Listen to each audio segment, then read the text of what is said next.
Good afternoon, Miamians. I'm Molly Young from the Miami University Alumni Association. And today, as part of the Alumni Association's webinar series, we present America's Most Gothic, Haunted History Stranger Than Fiction. And joining us today to tell us some fun stories is alumna and one of the co-authors, Leanna Renee Hieber, class of '01. Welcome to you, Leanna. It's so exciting to have you. I am so Thank you for glad to joining be us. here.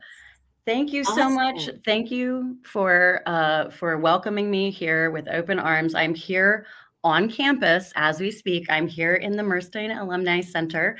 I'm in the Amos Library inside this beautiful building on the western side of campus even, which is also very fitting for what we're going to talk about today. I've been talking to students for the past couple days. 6 different classes across different disciplines, both for theater. I was a theater major, but I was also talking to creative writing classes. I was talking to arts entrepreneurship classes. And I got to say, the kids are all right. It's really been a delight. The students here, I was so glad to come back to my alma mater and to have such a wonderful experience with such bright and engaged and clever and promising students. It really has been such a fulfilling experience. And I'd like to think that the subject of what we're going to talk about today, I'd like to think that President Helen Peabody would also be proud.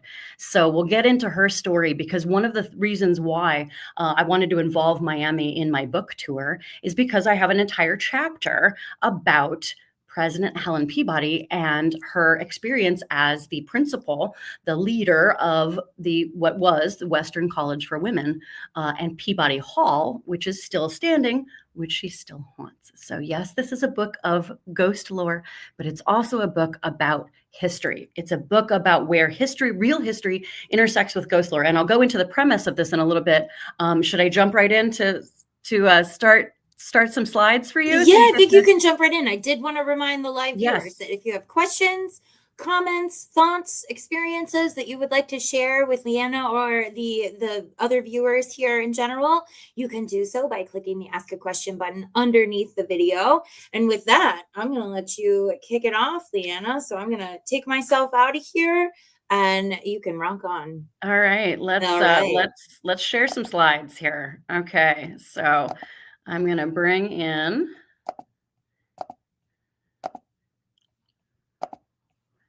Okay, so you get a chance to see our beautiful cover designed by the art department at Kensington Books.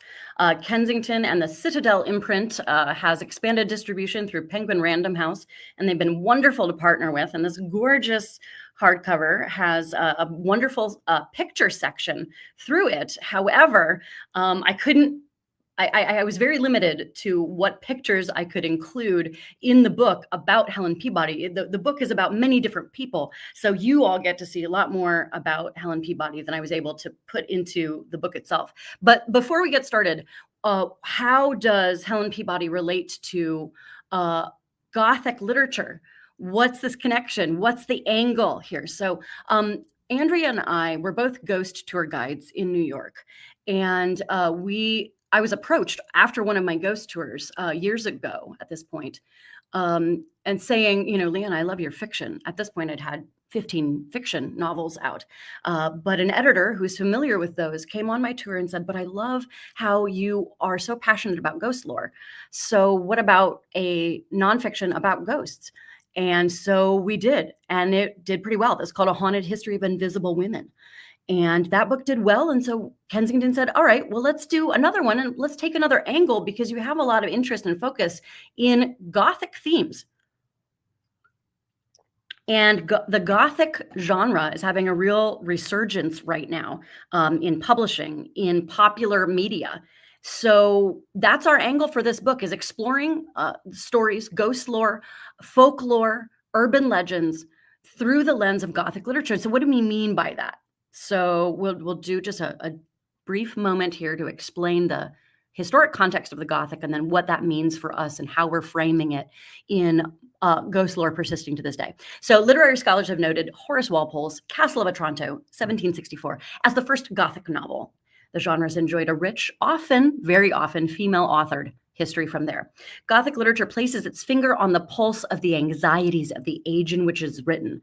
That is why it's having such a resurgence right now. The world is in a very uncertain time. We've all gone through sometimes catastrophic changes globally that we've all been through in the past several years. There's a lot of uncertainty right now. And when there's time of uncertainty from region to region, you're going to have that uncertainty manifest in literature, in the things that frighten us, in the things that make us anxious. The Gothic is a way to work through that anxiety. So I have a personal shorthand. I've been talking about Gothic fiction and its importance to understanding society and the age in which it's written. I've been talking about this professionally for a long time. So I've developed a sort of shorthand into what you can expect out of what would be considered a Gothic novel. And these are my 3 baselines. And then the Gothic's a little hard to pin down because, again, you've got a narrative that is shifting with, depending on who's telling it, depending on the power dynamics in play, depending on the atmosphere. But at the heart of it, I believe that all Gothics have to have the following: setting as character. So where you are is as much of a relational character as the characters themselves. So the setting of Wuthering Heights along the moors there, that setting informs how that novel comes across. There, in a lot of great Gothic fiction, the house, the named house, is so much a part of the character of the piece of the book. So the named house becomes this character, and then the house can become sort of the metaphor for the body and the metaphor for the circumstances that the characters find themselves in.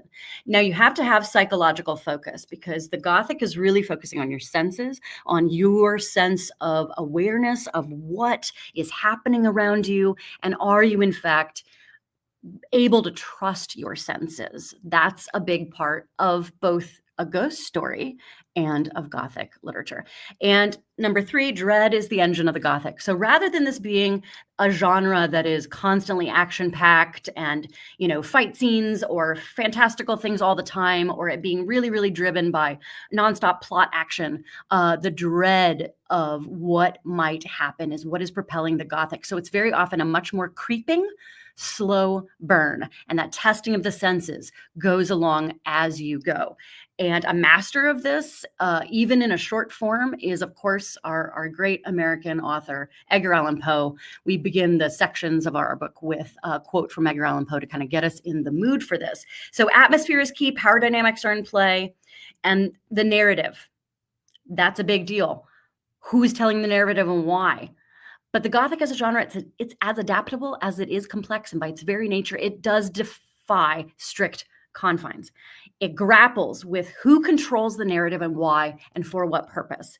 And again, usually the person who is not able to trust themselves over the course of the narrative, that's kind of the point that the other perhaps power figures in the narrative want that protagonist to be questioning themselves. So it makes you then, the reader, question the entire situation. And that's why the Gothic is sometimes literature and literary scholars haven't always known what to make of it. But what I love about it is it really is a very interactive genre because it asks you, the reader, to be asking your own questions along the way. Do I trust this narrative? What is really going on? And it becomes actually an interactive and almost a collaborative part of the storytelling, which is definitely the case for things like folklore and urban legend. It becomes collaborative with society at the time. So I just want to talk about how this book is structured, because into this structure then comes our unexpected heroine of the day. But I have to place the context and why I felt very passionate about putting her into this. So the structure of America's Most Gothic follows a journey through common Gothic literary tropes that can be found repeating themselves in ghost lore, templates of folkloric storytelling. We call these templates Part 1, a wild and foreboding landscape. There's that setting as character aspect. Part 2, a woman on a journey. Very often in a Gothic novel, you will find a woman in peril at the heart of the narrative. I mean, think about Dracula.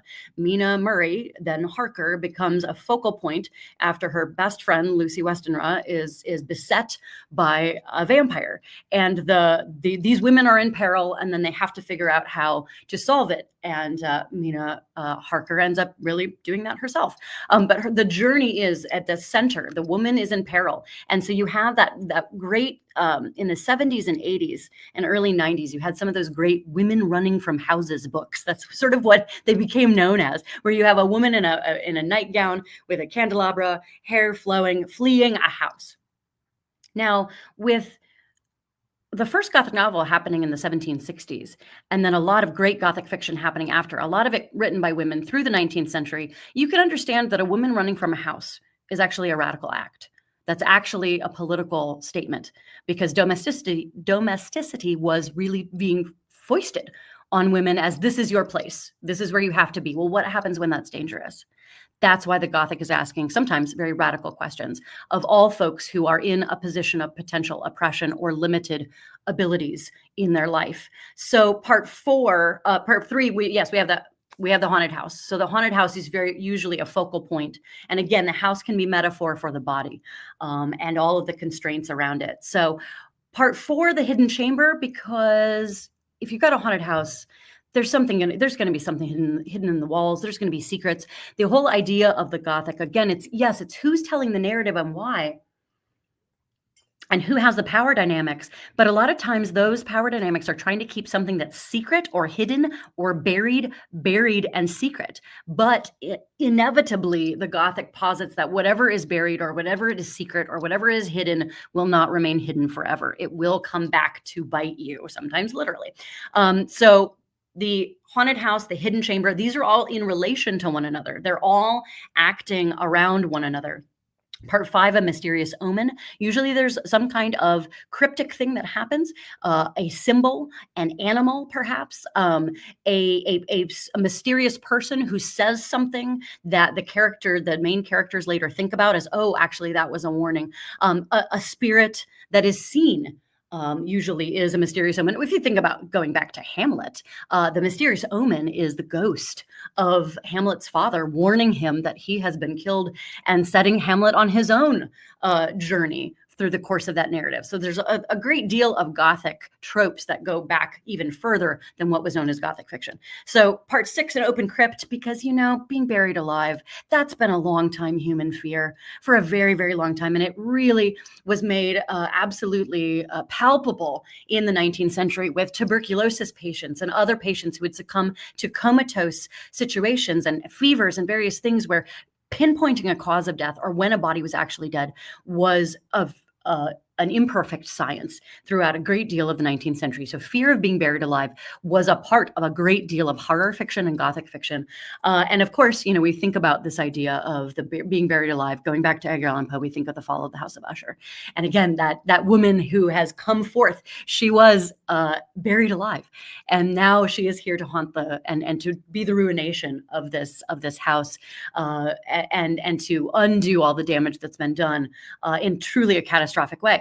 Part 7, a family curse. This goes back to, again, the House of Usher. Other family curses. In Horace Walpole's The Castle of Otranto, the whole story begins with a giant helmet falling from the sky onto this cursed family, and then all of the madness that has to happen to try to figure out the heir to this castle and who is able to survive against this magical curse that's continuing to plague a family. And so this really does have sort of a sins of the father kind of feel to it across a lot of Gothic fiction. And so that we tried to find actual history that followed these tropes very specifically, or as in the case with our heroine a little bit later here, defies the trope and kind of does their own thing with it, which we think is really interesting. It's at first glance, it looks like it's just, this is just a run-of-the-mill Gothic trope. But upon further examination, there's much more to it. So that's our favorite thing to do, is to look at something and see that it's much more than at first glance. So concluding, because some of these narratives, a real history, is actually quite dark and sometimes very dire, we wanted to make sure that we did not leave people without a certain sense of hope and uplifting at the end of the book, because there is a lot of heavy stuff in here. A lot of American history is very violent. It is very bloody. It is often very unfair. It is there are stories of the difficulties that we encounter when we're grappling with some of these narratives and with some of the history. But at the same time, Gothic literature and a lot of storytelling in general will allow us to work through our problems and our issues and our conflicts and be able to come out on the other side of it, hopefully with a little wiser, with a little more insight, and possibly some ideas of how to move forward collectively, not just for ourselves, but for those around us. How can we take someone's hand and flee the haunted house? So the escape, our conclusion, is an uplifting way in which Gothic fiction can give us strategies for survival, because that's really what a lot of horror fiction and Gothic fiction can do, is give us a way to work through our anxieties and figure out a problem-solving way, a healthy way to get out on the other side of it. So into this narrative steps the woman of the hour. And it's very fitting that here on the Alumni Center, we're kind of on the western side of campus. We're just sort of at the mouth of what will become Western across the street. I could feel the energy is strong here. It's really, really, really very wonderful. And I'm very excited to talk about Helen Peabody. So into this narrative looms the controlling presence of President Helen Peabody. So what a life, 1826 to 1905. This is Helen Peabody in 1855, the founding year of the school. This is the portrait that later becomes the infamous portrait, the subject of a great deal of ghost lore. I'll get into that as we go, but let's talk about who this woman was and why she's so interesting and important. So at first, her Gothic trope appears to be that of the domineering, controlling matron. So we find that in things like a classic control freak matron is Mrs. Danvers from Rebecca by Daphne du Maurier, classic Gothic. And that was adapted into a brilliant film by Alfred Hitchcock called Rebecca. So Mrs. Danvers is a housekeeper, and she's looming and she's ever present, and she has a very, very specific idea of how things are done. And she is not a very nice presence in that narrative. And so at first glance, Helen Peabody seems like she is this controlling matron alone, and that's her sole sort of color or note. But there is so much more to her. So let's talk about it. So Helen Peabody was a star student at Mount Holyoke College in South Hadley, Massachusetts, one of the nation's first women's colleges. Helen, one of 14 children, was a particular favorite of founding President Mary Lyon and becomes handpicked to lead the Mount Holyoke of the West, i.e. Western Female Seminary, as principal. So this picture is from the Miami's wonderful Havockhurst Special Collections Library. It's part of Hey, Leanna. Yeah. I'm so sorry to interrupt, but I don't think your slides are advancing. Are they not? No, we still see the cover shot. Weird. Yeah, I couldn't tell if you were advancing slides or if you were just like getting ready. I am. But now I was. See, I'm seeing, what's weird is that I'm seeing them change. Interesting. I'm so sorry. Well, pardon our technical difficulties. Sorry, everybody. We will figure this out. Is there a present mode function there, Leanna? Let's see. That might...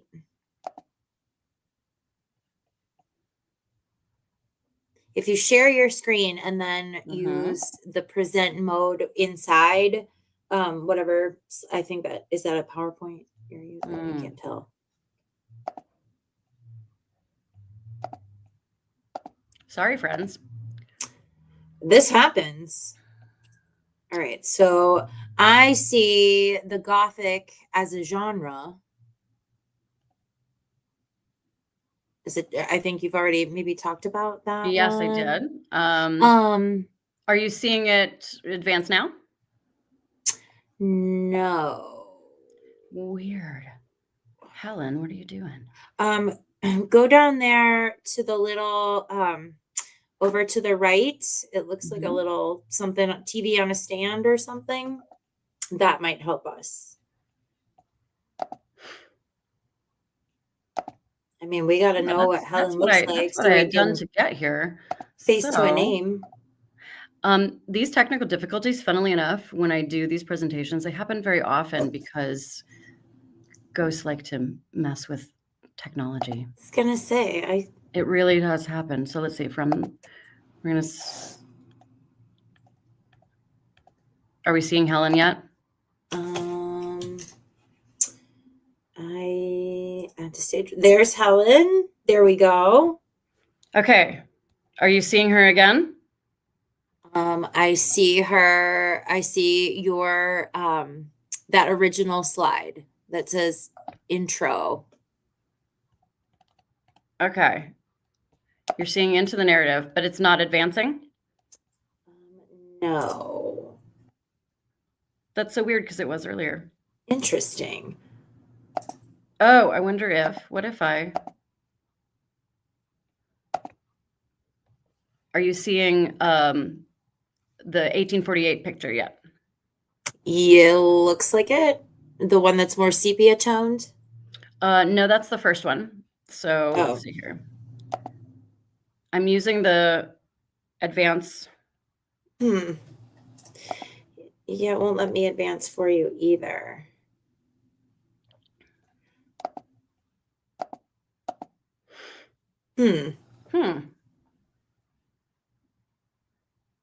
Sorry, friends. Let's Well, see. you know, it'll happen sometimes.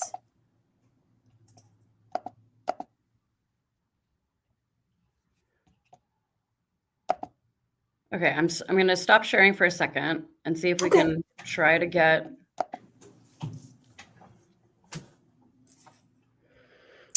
I bet this is Helen. She's just I'm you know, I feel letting like us know she's still here. she's controlling. Like if Helen, if you can advance the slides, please do. Like I'm happy to let you take over. I know you ran the show. You can run this one. We just want to share this with people.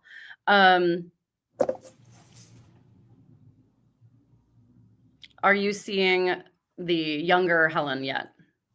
No, I think you gotta share your screen. The other thing that we could do, and I know that our viewers are like watching this happen, but you could email that to me and I can share it for you if you want to just like talk and email.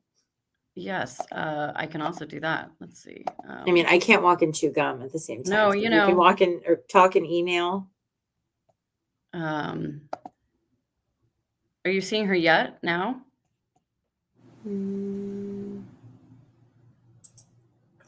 Not yet.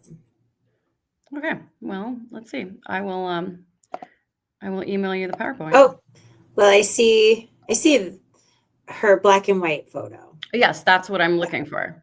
Okay, that's the one we're on. That's where we're on. Okay, so we're going to start slideshow from current slide. Are you seeing Miss Helen Peabody? I do, but it didn't start your slideshow. What? If it's not one thing, it'll be another. Right? Okay. I mean, I could see you click it, the whole thing. Yeah, you're seeing all of that. She just doesn't want to go full screen, does she? No, she doesn't. I will say that this is highly unusual. This happens. This is so funny. I mean, Helen, you can totally take over, but I need you to share with everyone your story, and your voice isn't coming through. So you're just messing with our computer right now. Amazing. Okay, so we're going to stop. I'm stopping sharing. I'm going to email this, and then you're going to run this slideshow, and then see if Helen will let you do it. We'll see. I mean, I don't know if she's any Thanks for your kindlier patience to me, but we'll see. Thanks for your patience, everyone.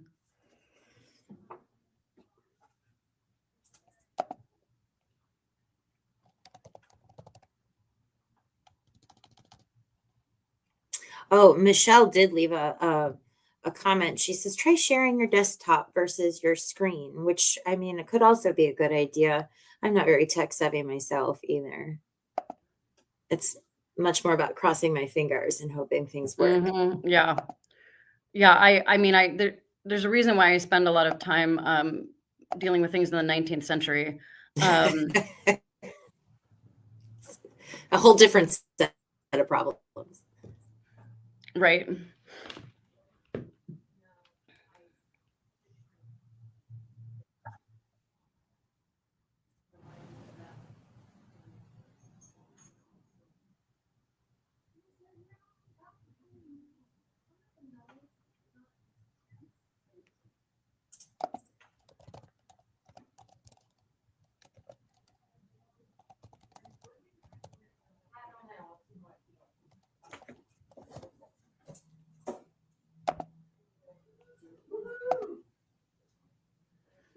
Okay.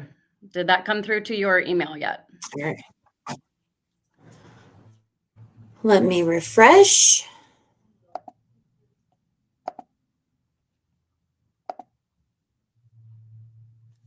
Thanks everyone for your patience. Not yet.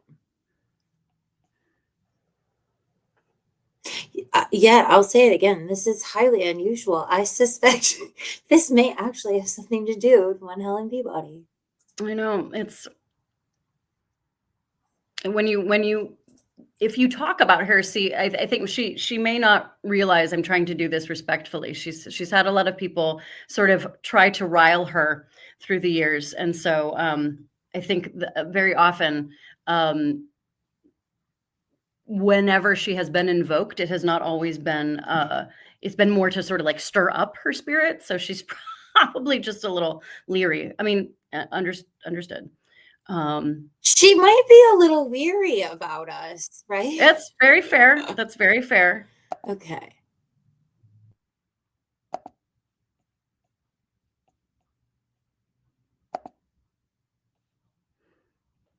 Here we go. I think I can get. Did it come through?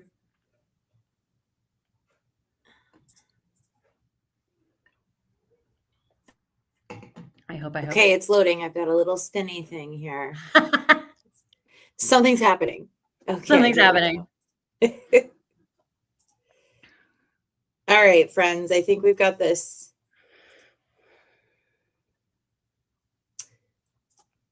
All right, here we go. There we go. Okay.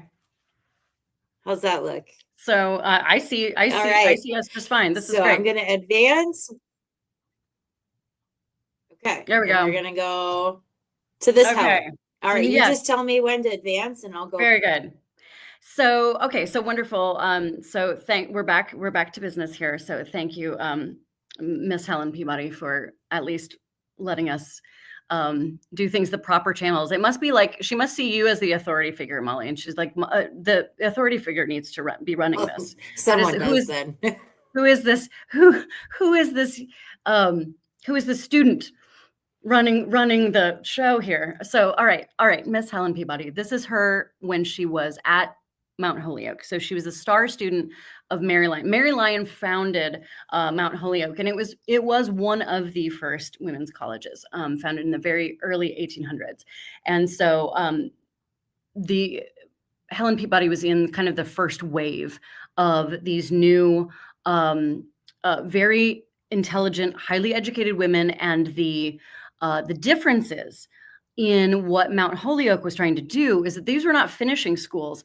These were colleges. These were women's colleges that were asking their students to be doing all of the same curriculum that you would find in a men's college at the time, which was very, very unusual. So usually women in the 19th century were limited to what subjects they were allowed to learn. Usually those would not include the sciences. So we can advance the slide now. Thank you.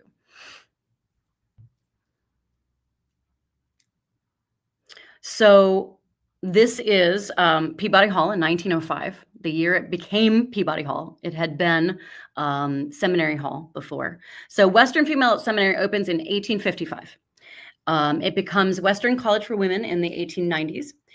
And again, this curriculum, being similar to men's colleges, it was very unusual for the time. So these were rigorous classes, and the mathematics and sciences, natural sciences as well as hard sciences, all of these were taught to the women here.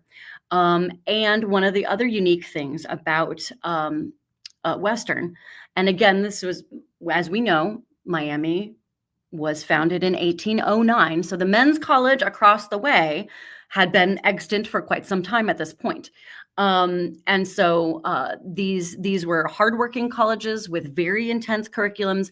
And what I really appreciate about the history of Western for women is that it did strive for affordability. So there was sort of a sliding scale for what people could afford and what the tuition would be depending on where you came from. As long as you had aptitude and showed interest and worked hard, they would try to make allowances for that. And they had funds available that Helen Peabody worked tirelessly to upkeep, to be able to make that affordability happen. The buildings burned several times during the 19th century, and they had to rebuild. It was a catastrophic time. People in Oxford took in the girls at the time. This was like in the 1850s, I think, that it burned for the first time. There was another time in the 1860s. It was like these were difficult times for a lot of the school itself to try to keep a momentum going. And in order to keep the costs for the school affordable, and because this was a very important part of Helen Peabody's worldview, students were tasked with chores. So there was not an entire groundskeeping staff. There was not an entire, yes, there was groundskeepers, but there was not a full-time, constantly maid staff and things like that between this faculty and the students. They had chores and were expected to do the duties of cooking and cleaning and doing the work around the campus as well. And that helped keep staff costs a little lower and was part of the disciplinary nature of the keeping a strict, orderly schedule that Helen Peabody really prized. So we can go to the next slide. Thank you.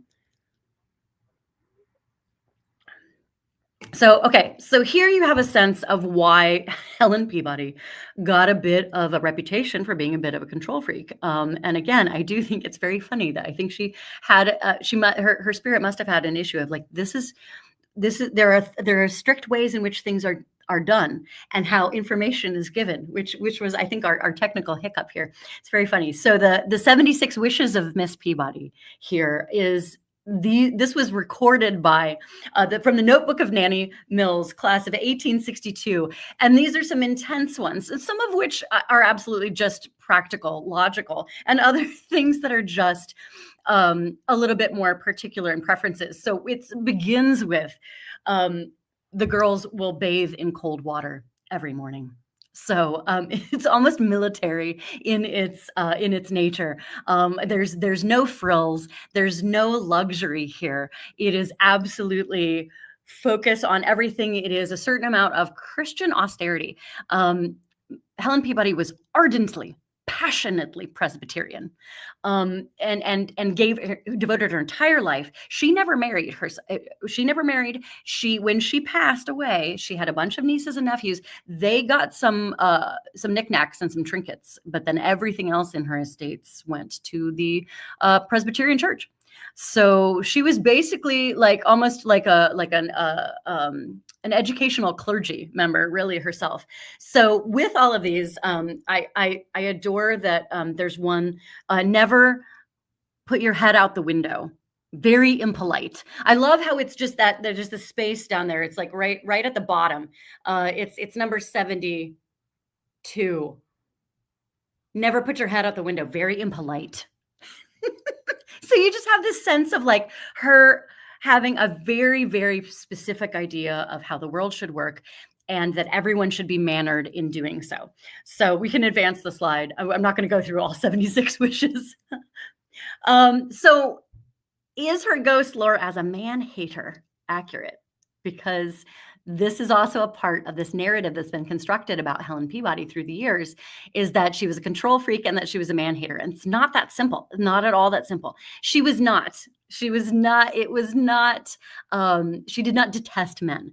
She had plenty of male colleagues that she had to work with closely, both in the church as well as in her board. The board of Western College for Women had male members on the board, and she had to liaise, of course, with the Miami staff as well, which were all male. So, and she would play matchmaker. It's a really cute little anecdote I found in the Special Collections notes about her, is that she would play matchmaker between suitable professors over on the Miami campus as some of her own faculty, which she insisted all be women. She did not allow any male teachers to be on her college. Now, later on, Western did allow male teachers in the female college, but not until Helen was done with her tenure. Now, but to quote, and this cropped up in several different places in the notes as I was researching, but to quote her, Miami men were always troublesome. Which again sort of speaks to a weariness, not a hatred, but a weariness, because of course, you've got kids, you've got teenagers, you've got young adults, and they're testing their wings. It's the first time, both for the men over at Miami and the women over at Western. It's the first time testing their wings away from home. And so, of course, there's going to be flirtations, and there were arranged meetups. Sometimes there were dances. There were ways in which the women of Western and the men of Miami could, in controlled circumstances, meet. What was absolutely adamantly not allowed was any men on her campus. And that's why Western is set aside. Western is actually a far walk. Peabody Hall is all the way in the back. The dormitory is all the way in the back, as farthest away from the Miami dorms as you could get on the Western grounds. So her keeping her space safe, as in her terms safe. She did see the distraction. She didn't see men as a threat. She saw the distraction of flirtation and possibly more as a threat. So mainly because she just, as you see from those 76 wishes, these girls had a lot to do. Not only did they have a rigorous class schedule, but they also had to do all these chores around and had to be very specifically done. So there was a lot to be done, and there was not time for fraternization, as it were. And so she spent a great deal of time gatekeeping a lot of these things. So here's President Peabody in 1872. And what I love from all of her pictures is she just seems she's very no nonsense in her picture. She's very straightforward. She is not one to toy with. She is presenting that stern exterior, but that's not her only mode. So we can advance the slide again. Look at her sitting room. So here's her sitting room in 1877. And this picture's from a book, The Western College for Women by Narka Nelson, which was in this special collections library. And so I loved looking through this book and finding different aspects. And look at how pleasant and lovely her sitting room is in Peabody Hall. And you can still kind of see a vestige of this. It's not done up with her belongings anymore, but you really do have a sense of that kind of welcome, open, airy and bright sort of place to sit and chat or meet, is still in Peabody Hall. And I love that about the hall. When I went back in, when I was researching for this chapter, when I went back in, I had gone in a great deal in my time as a student at Miami, but I did not live in Peabody Hall myself, but I had lots of friends who did. And I was in and out of there a lot because I really enjoyed being on Western campus, and I loved the historic buildings. And I also liked having a feeling like, wow, this was a women's college. I'm really interested in telling women's history as part of my interest in storytelling. So it was a really nice fit. So you really do have that welcoming kind of feel there in the midst of the stern presence. So just to sort of give you a sense of who this woman was and how seriously she took teaching and making quality individuals out of their time in her school. So the on the right here from a Pasadena evening newspaper, which was published after her death, honoring her. This paragraph recalls her ability to she could say the names of 167 some students that had come to visit her over the past few years before her passing, on site, even in some cases 30 years after she had taught them. And she remembered their names immediately without missing a beat. So she cared enough to really take in who these people were and could even track them as they'd aged. That means she was really paying attention. She was not doing this as a control trip for herself. She was doing this because she believed in every single one of these young women and what they could do and wanted them to believe in themselves as much as she did. It's why she was so hard on them. So there really is a lot of times if it seems like it's a controlling person, maybe it's not just about control for them, for the person. It's because the person might believe in their subject enough and want that belief and that ardent sense of an upright citizen to be an empowering thing. The idea that these were women who could not go out into the world and vote. These were women who could not in the 1850s, in the 1860s, even at the time that Helen did retire in 1888. Women could not vote. They had no bodily autonomy. They barely had property rights, if that. So this was a world in which a woman truly was a second-class citizen. What professions they could have, Helen Peabody was trying to prepare them for them. Helen Peabody was she herself did not marry. She was trying to raise young women in her school who could be self-sufficient without having to rely on someone if they did not find a proper someone. She was trying to make sure she was creating women who could survive in the world regardless of any of the constraints or pressures on them. And I think that's an important part of her narrative. So we can continue on the slide. Thanks. So Peabody Hall was built in 1871. It was not named for Helen until her death in 1905 and was quickly renamed from Seminary Hall to honor her, replete with a plaque by her door. And so this is Peabody Hall today. I took this picture for the book. And then we can advance the slide.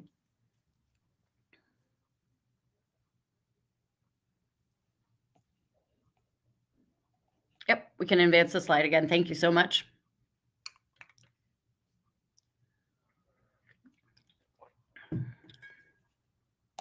Can we advance the slide? There we go. So Western is merged with Miami in 1974. The campus and Peabody Hall becomes co-educational. And this is really where the ghost lore gets juicy. So we can advance the slide again. Thank you. Now, here's where we get into the famous issue of Helen Peabody's portrait.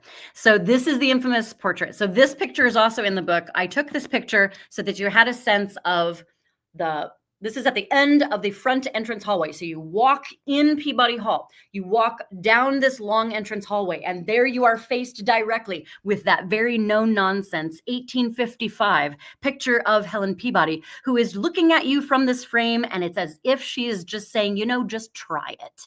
Just try me. And I've always been delighted by this particular photo because she's standing there. She's this young woman who has this sort of energy that is far more powerful than her little form. She just exudes that from that portrait. And because of that, people want to test that. They want to test that control. Now, here's the thing with control. So the whole idea of control is what the Gothic hinges on. And so I talk about this in the chapter, in addition to talking about my experiences at Miami, which I enjoyed every minute of. But also I was grappling with how to be at this point, a teenager and a young adult, trying to figure out what I was going to do with my life, having a lot of pressures and anxieties I was putting on myself about, did I really want to be more of an actor or did I really want to be more of a writer? And these things were in conflict in me. And control and like feeling in those moments when you're trying to figure out your life and you're not sure what's going to happen and you do feel out of control.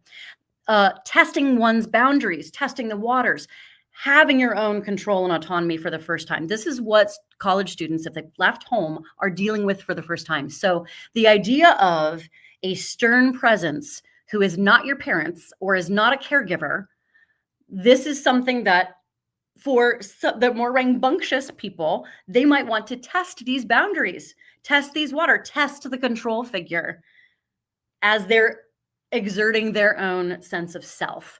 So it's inevitable that this is like a rich topic to talk about in the frame of a Gothic narrative.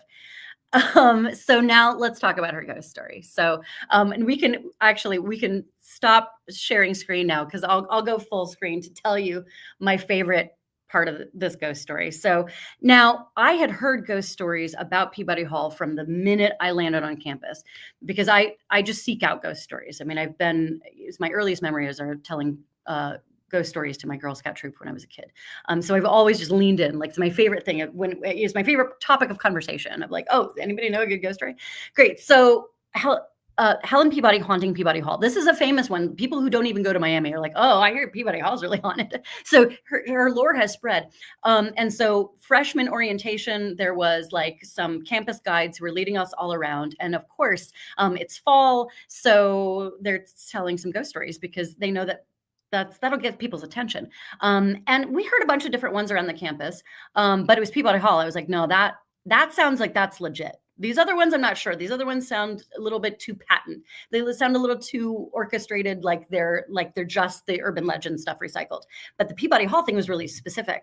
And I very soon became friends with folks who had been in that hall and transferred out of that hall, or who had been in that hall and then they themselves just didn't stay their whole 4 years in that hall. So my friend Jason, who I talk about in my chapter, had lived in Peabody Hall, and he confirmed, he said, things move. Things move, lights turn on and off. You will see things in the corners of your eye. It's absolutely haunted. I've seen things move of their own accord in Peabody Hall. So the poltergeist angle was very common with Peabody Hall. But then also there became this haunting that was prompted by being disrespectful in front of Helen Peabody's portrait. So a resident, the RA, the resident assistant there. So this story, there are similar stories to this one, but this one, the way that this one has come through the years is my favorite one. It's from about the 90s. And it was hard to pin down a specific name. It was hard to pin down a specific year, but there was enough details to sort of say, all right, this is definitely from the 90s. It's gotten passed down, about two Miami men. And remember Helen Peabody's quote, Miami men are always troublesome. So these two Miami students, young men, heard about this sort of lore about make sure you're always respectful, especially in front of her portrait. Well, they took that as a challenge, even though their RA had warned them not to. Just don't do it. They did it. They went on a very rude diatribe right in front of that very portrait in that very spot that we saw. And then they went about it was like finals week, and they went back to studying in their room. And then things started moving. A lamp crashed to the floor. They heard thuds, hard knocks of the wood of their wardrobe. Lights were flickering, and they got a little freaked out. And then the message light was blinking on their landline in their room phone. But they hadn't heard a call, but the light was blinking. And then they were trying to access it, and there was no message. There was just sort of like a click. And so this kept happening to the point where the light would start flashing again. And eventually they just unplugged the landline from the wall. Tried to go back to studying, they would hear the sounds again. The lamp would shift again on the desk when they put it back up. So this was getting them increasingly freaked out. And so they do, in fact, talk to their RA about this, because they're like, okay, so we were rude in front of the portrait. And the RA is like, why'd you do that? And calls the telecommunication office and is like, were there calls made to the room? Yeah, 200 of them. And they access a message from their end, from the telecommunications office end. And the message was a replaying of every rude thing that they'd said in front of her portrait. So she was taking notes. She was listening. She had the receipts. And so everyone's very freaked out. They try to get some sleep. One of the two roommates goes and stays in another room. The heavier of them, the football player of them, is the next morning is almost impossible to wake. He stays in the room, and it's almost impossible to wake. He was a really light sleeper, so this was also odd and concerning. And then when they do finally wake him from this very drowsy state, he said he was dreaming of an angry woman in an old-looking dress who was pinning him down and chastising him. So that's my favorite thing. It's like, she will haunt you if you give her reason to haunt you. And so I kind of think that about a lot of ghost lore. It's like, don't test it. If you've been warned, like, why test these things? But at the same time, this is the environment in a college scenario where people will test things. So this is not this.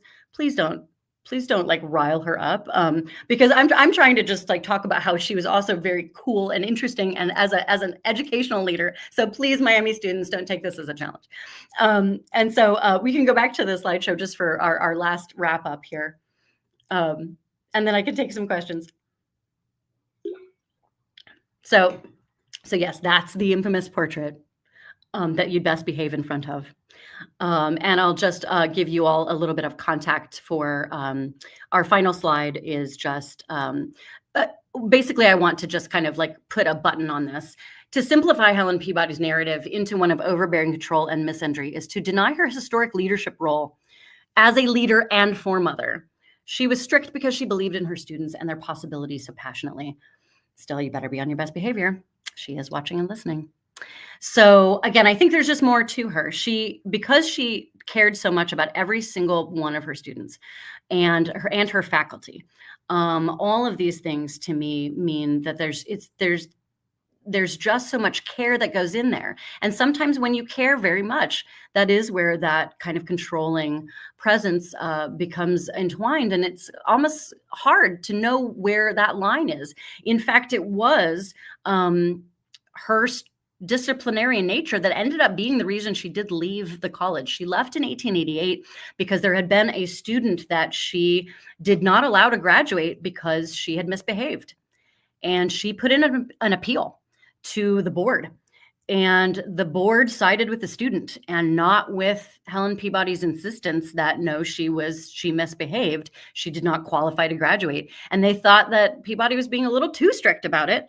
And so they ruled in favor of the student. And then Helen Peabody, 30 years in at this point, was like, okay, I think I'm going to retire. And she did. And then she went to California where she lived out the rest of her life and died in 1905. And then she was cremated and then had her ashes brought back to Oxford. Some were scattered around by students. It was a whole procession of alumni who came back to honor her after her death. And Peabody Hall did take on a sense of her even then, with the, at that point, still female alumni, that her presence was still very felt there, especially in the renaming of the hall for her. And we can advance to the last slide so you can get a chance to look at Andrea and I's background here for just a second. So we would love your engagement on any of the social media platforms that we're on. Burrows of the Dead is the tour company that I work with, founded by Andrea. And we trade off the chapters. We co-wrote the introduction, and then we each do different chapters set in different parts of the country about things that we found particularly interesting, that we became particularly passionate about. So you can see our sense of the things that we hold so passionately dear in how we've structured our chapters. And if you like the book, we would love for you to tell people about it.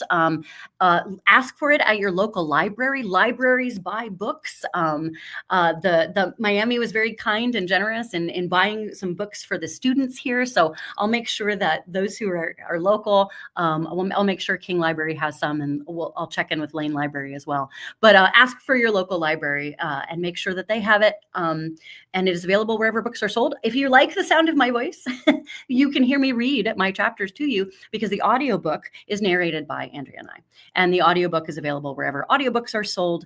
If you'd like to support independent bookstores and get an audiobook through independent bookstores, Libro FM, Libro.fm, has audiobooks that support local independent bookstores. If you're looking to support your local shops and your local brick and mortars, you can do that way as well. If you have any questions, let's thank you for your time here, and thank you for your patience, as Helen was very particular about how she wanted her slides shared.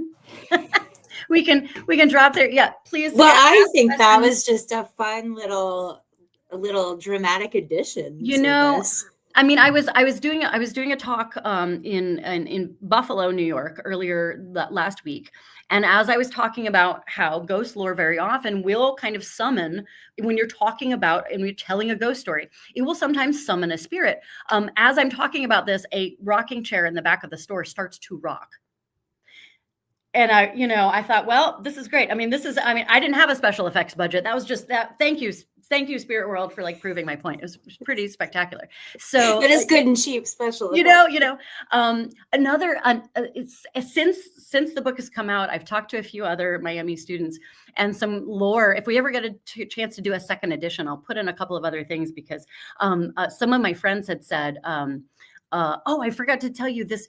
I had heard a story where because of construction and renovation, some of the ghost stories about Helen Peabody were also furthered by workmen who were doing the renovations. The renovations on Peabody Hall were completed the year that I started in 1997, the year I started school, and into those next couple of years were when the renovations on Peabody Hall were completed. So around that time was a lot of discussion of spectral activity, and workmen, because they saw her portrait right there, they said, no, I saw her in the hallway.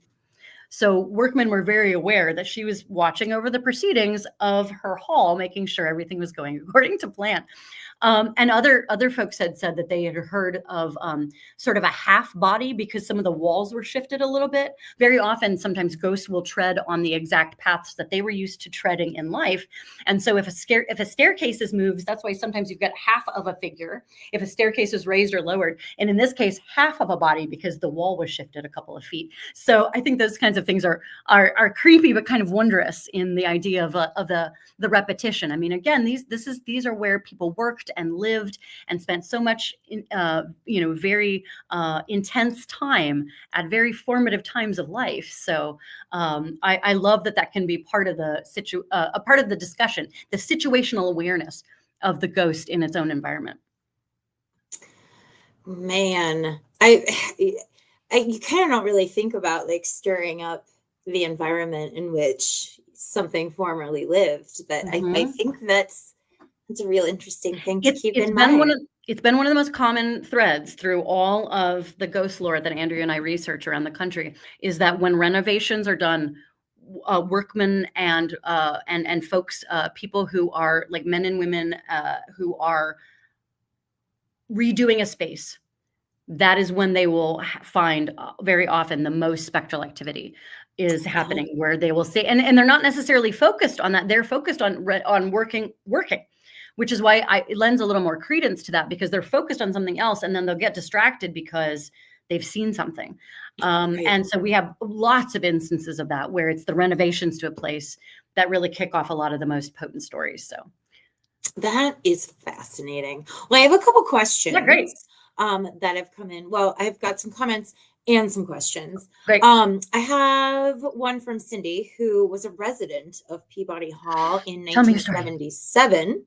And she, of course, remembers all the stories about it being haunted.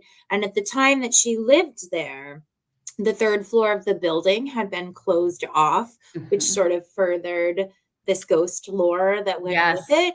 And she and the other students were told that it had been blocked off because the fire trucks couldn't reach that high. And she said that did not sound quite right. She wonders if you had any idea why the third floor may have been off limits at some point. I think it probably was a fire hazard issue. I think that in the 70s, there was like a funding crisis for like all kinds of different institutions. And so I really think it was just that they weren't going to pay to have it up to fire code. And it probably had some damage that just was like this. I have a feeling it was more about code, but they probably couldn't say it's not to code, because if they said it was not to code, they'd probably have to shut the entire dorm down. So that's my instinct from because I've not heard that there was anything like, oh, there was a body there. No, I don't. It wasn't that lurid. It was probably much more practical. Of like Miami probably just was like, we're not focusing on that just then. But I know it would have been part of why it did absolutely have to be. By the time you get to the 90s, in my time, where it absolutely had to be redone.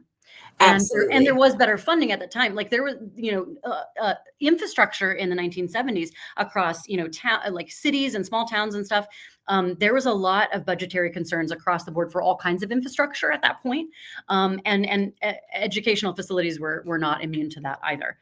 So I think it was more, sometimes not saying the specific thing ends up creating more urban legend, but at the same time, if they had very much specifically said, no, we haven't gotten a chance to clean out mold or moisture or any number of things that would have made it a concern. And probably it would have been structurally on the exits too, which is why they would have had to do close the whole floor, not just, not just a certain part of it. That And would I have would been, imagine by 1977, old Peabody needed a little work. I mean, it would have been almost 100 years old at that point. Right. Yeah, Absolutely. 1871 is when it was completed. So Right. yeah, it had been, she'd seen things by that point. She had seen things, Yes, indeed. yes. But I also heard, so I heard yesterday from a student who lives now in Peabody Hall. She's like, I feel fine, but the boys in the hall do feel a little bit unsettled. She's like, I feel protected. Interesting. Let's see. I have a question from Debbie here. She asks if you've had an opportunity to interview any of the Western College alumni and if you're at all familiar with the tradition of sneaking into sleep in Miss Peabody's bed. I hadn't gotten a chance to go quite that deeply, and I wanted to try to have an interview set up, but I was very limited by how much the word count could be in this chapter. And I was very limited by time. And I also wanted to, we were encouraged by our editor to tell our story of the places that we'd had our own experiences in. So my editor and I opted for talking about my relationship to the college and to Western Campus. I had heard that there were some sort of daring traditions there. And so I sort of refer broadly to the idea of testing these waters and testing these boundaries. But yes, I definitely, in the things I wish I could have said more of, that tradition that I did hear about. That's something I do wish I had managed to squeeze an extra sentence in there, even though I was already at my word count. Sometimes that's really hard to stick to. It's a confine. Sometimes it is really hard. Yeah. Hard to and work in some ways too, because I was trying to not stir up anything more.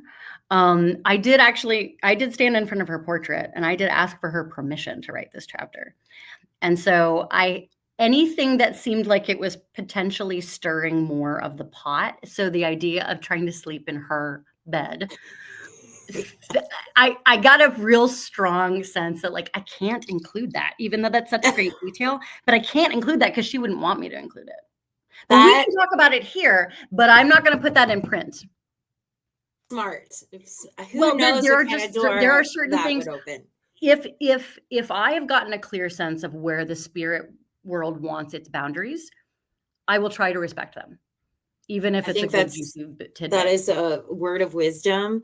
In fact, we have a question from Pete, who also believes, as an IT techie person, that ghosts could potentially be in the machine. And he says his advice is to be nice to your tech, be nice to your techie too, I would assume, right, Pete? I absolutely agree. Yes. Absolutely. But he asks, how would you suggest that you engage with spirits and or ghosts in a respectful, helpful way as you talk about trying to communicate with Helen, Miss Peabody? This is a great question, and thank you for asking it. Respect for the dead first and foremost. Remember that ghosts were people. I personally do not use the term ghost hunt or ghost hunters. I am not a ghost hunter. Ghosts were people. We don't hunt people. So right there, that term is off limits for me because it's already disrespectful. Now, if people use it, it's fine. I don't ton police anybody for it, but I personally don't use it. I refer to people who are investigating spaces as paranormal investigators because I think that's a better term. And I think that's actually a more accurate term. You're not like, if you're Ghostbuster, yes, the Ghostbusters, as in the franchise, was trying to capture ghosts and put them in the containment unit. That's not what people are doing when they're going out to a haunted property, So I think that respect is what is key, respecting, but also being very specific. One of the things that I talk about all the time is like, don't throw open a door to something that you don't know what's going to walk through. It's why I don't mess with Ouija boards. It's why I'm very specific and targeted. I know exactly who I'm writing about. And I'm writing about them. And I will, if I can, either go to their grave or go to where they lived or whatever. I will sort of just say a little prayer And so I am very faith-based about how I approach all of these things. I don't think that faith and the paranormal have to at all be at cross purposes. I'm very open in my faith, and very loving in what that means. And I'm only interested in interacting with positive things, not negative or potentially hurtful things, any of that stuff. I don't engage with that kind of energy. I don't do that with people either. If it's a really, really hateful person, I don't engage with that person, whether they're alive or dead. So, and we do write about some really grim things and grim topics, and we engage with them with the truth of what, we talk about people who were murderers and various other things. But we're also doing that where we're sticking to the facts rather than trying to make it more salacious or juicier for the sake of, because again, that's disrespectful to the victims in those cases. True crime can get a little difficult when people seem to be like obsessing over some of these things. And I'm like, yeah, let's not become fans of serial killers. No, that's not how this should work. In the same way that the negative, or some meaner ghosts and stuff, I'm like, I don't want to feed that energy anymore personally. So I do think as specific as you can be, don't just sort of open the entire door and say, hey, whatever wants to talk to me, talk to me. The ghost shows where the ghost bros are like running in and yelling at the spirits, that drives me crazy. Because I just think it's disrespectful. It's also just not good television. Come on. And all that stuff is going to be scripted. And let's be real, I've worked in enough television to know that this stuff is scripted. This stuff is it follows a very specific formula. And it's really only the people who are trying to engage in an actual conversation, respectfully, and try to get, and again, the more you can call something by name, the more that you can kind of be in a space where you know a little bit about maybe their life.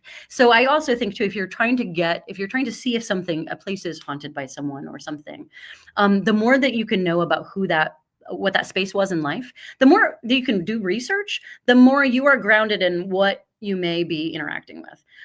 But again, if you get a sense, trust your gut on these things, because it's everybody's sense of what is and what isn't paranormal is very different. The sixth sense is just as different person to person as people's sight or their hearing or their taste. It's all very, very individual. And I'm not trying to tell anybody what to believe. I happen to be a believer. Andrea is much more of a skeptic. So we come to this as the Mulder and Scully here coming together to talk about ghost lore. And I think you should be skeptical first when you go into a building, because, or any space.